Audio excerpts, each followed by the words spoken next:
പിന്നെ ഹെറിറ്റേജിനെ കുറിച്ച് പറയുമ്പോൾ ജൈന സാംസ്കാരിക മുദ്രകൾ കാണിച്ചിട്ടുണ്ട്.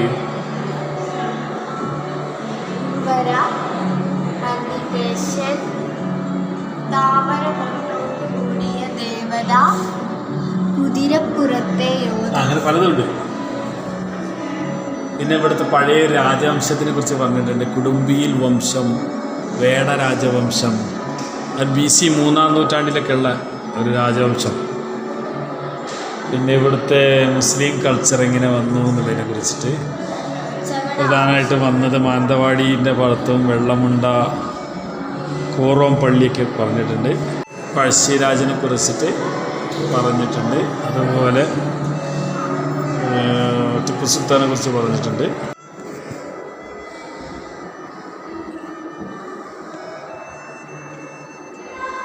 വീടിനുള്ളിൽ ഒരേ താപനം നിലനിർത്തുന്നതിനാൽ ഈ വാഹന രീതികൾ ഇപ്പോൾ ആധുനിക നിർമ്മാണ രീതികളിൽ അവർ ഉപയോഗിച്ച് തുടങ്ങിയിട്ടുണ്ട് എന്നുള്ളതാണ് പറയുന്നത്.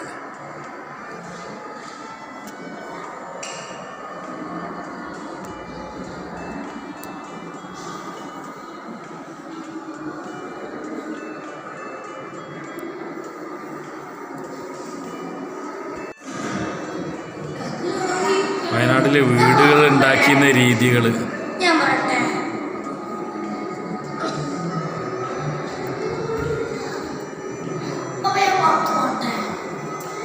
പരമ്പരാഗത ഗോത്ര ഭവനങ്ങളെ കുറിച്ചുള്ള പല ടൈപ്പ് കാണിച്ചിട്ടുണ്ട്.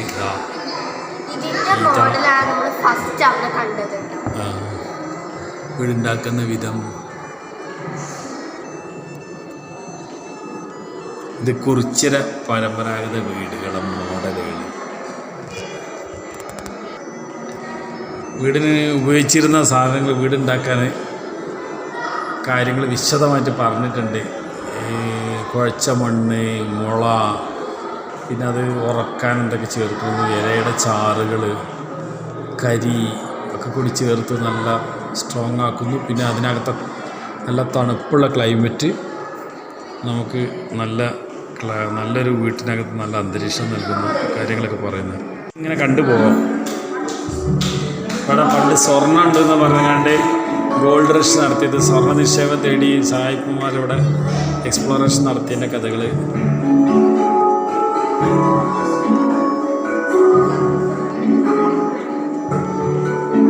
ഇവിടെ ഗോൾഡ് നോക്കാൻ ഉണ്ടാക്കിയ കമ്പനിയുടെ പേര് ഇന്ത്യൻ ഗ്ലെൻറോക്ക് ഗോൾഡ് മൈനിങ് കമ്പനി.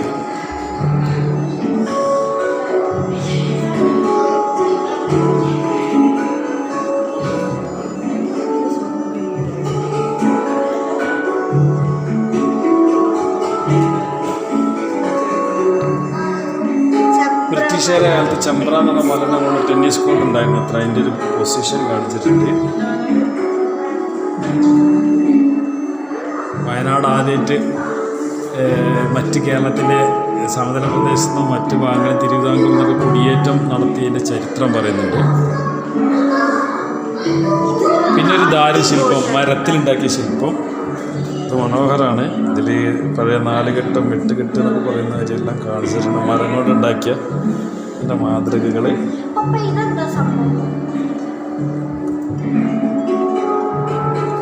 ഇത് പഴയ അമ്പലങ്ങളൊക്കെ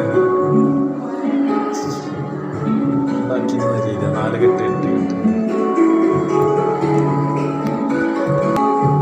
വയനാട് എന്ന് പറഞ്ഞ പേരെങ്ങനെ ഉണ്ടായി എന്നുള്ളതിൻ്റെ ഒരു വ്യാഖ്യാനങ്ങൾ പറഞ്ഞിട്ടുണ്ട്. വയൽനാട് എന്നാണ്, അല്ല വനനാട് എന്നാണ്. അല്ലെങ്കിൽ സംസ്കൃതത്തിൽ പണ്ട് മായാക്ഷേത്രം എന്ന പേരുണ്ട്. അപ്പം മായ എന്നുള്ളത് മായാനാട്, വയനാട് ഇങ്ങനായി. പിന്നെ വഴിനാട്, ഇങ്ങനെ പല വ്യാഖ്യാനങ്ങൾ.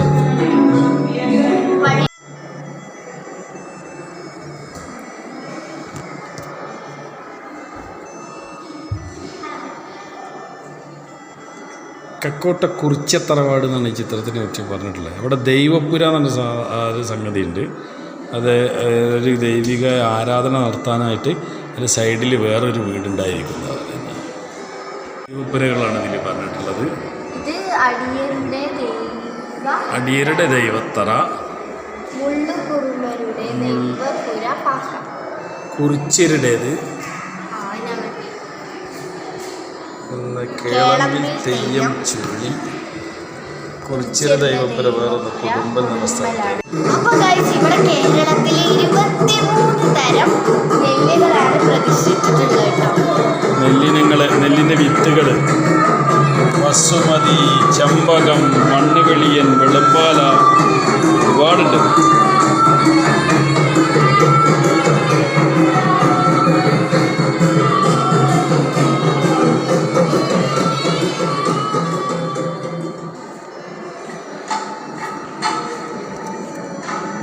പ്രത്യേകത ഉരുണിക്കയമ,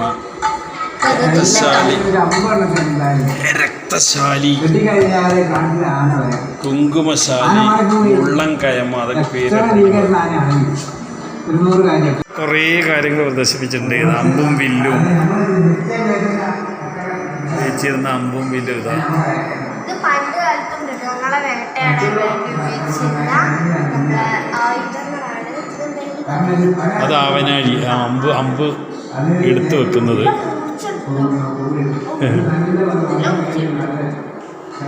ആദിവാസികൾ പൊതുവെ മീൻപിടുത്തത്തിൽ വിദഗ്ധന്മാരാണ്. ആ കാര്യങ്ങളാണ് പറയുന്നത്.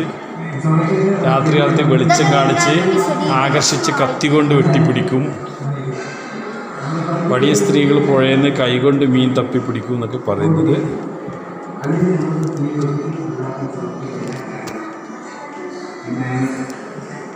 തൊപ്പിക്കുടകളൊക്കെ അവിടെ പ്രദർശിപ്പിച്ചിട്ടുണ്ട്.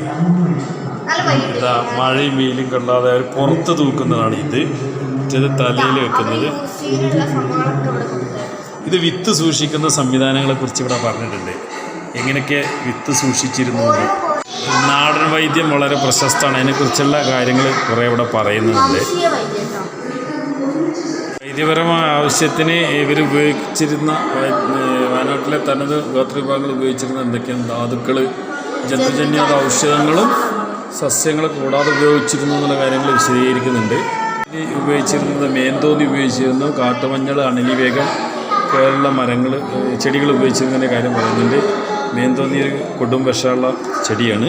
അതുപോലെ ചെടികളല്ല അതും പക്ഷെ പാമ്പ് വിഷത്തിന് ഉപയോഗിക്കുന്നു എന്നാണ് പറയുന്നത്. ഇതിൽ ഗോത്രജന വിഭാഗങ്ങൾ പഴയ കാലത്ത് സ്വാതന്ത്ര്യ സമരത്തിന് ബന്ധപ്പെട്ട് വലിയ രീതിയിൽ പങ്കെടുത്തതിൻ്റെ ചരിത്രങ്ങൾ പറയുന്നുണ്ട്. ഗോത്രവർഗ പോരാട്ടങ്ങൾ ബ്രിട്ടീഷുകാർക്കെതിരെ, അതിനു മുമ്പ് മൈസൂരിലെ രാജാക്കന്മാർക്കെതിരെയൊക്കെ ഉണ്ടായ സ്ട്രഗിളുകൾ കുറിച്ചിലും കുറുമരും ആയുധമെടുത്ത് പോരാടിയതിൻ്റെ വിശദ വിവരങ്ങൾ കാണിച്ചിട്ടുണ്ട്. മനോഹരമായ ഒരു ഹെർബേറിയം ഉണ്ട്. ഗോത്രജനത വിഭാഗം ഉപയോഗിക്കുന്ന സസ്യങ്ങളെ ഹെർബേറിയം ഒരുപാടുണ്ട്. നാറ്റപ്പൂച്ചെടി, പൂവാങ്കുരുന്നില, നമ്മൾ കാണാത്തത് അധികം. ഒന്ന് കല്ലുരുക്കിയുണ്ട്, അധികം ആളുകൾ കാണാത്ത പാറക്കൊഴുപ്പ, വെള്ളനൊച്ചി, പിപ്പിലി എന്ന ചെടി, ശതാവരി, മക്കിപ്പൂ, ഒരുപാട് സാധനങ്ങൾ പറയുന്നുണ്ട്. പക്ഷിപ്പുല്ല്, കൃഷ്ണകമലം,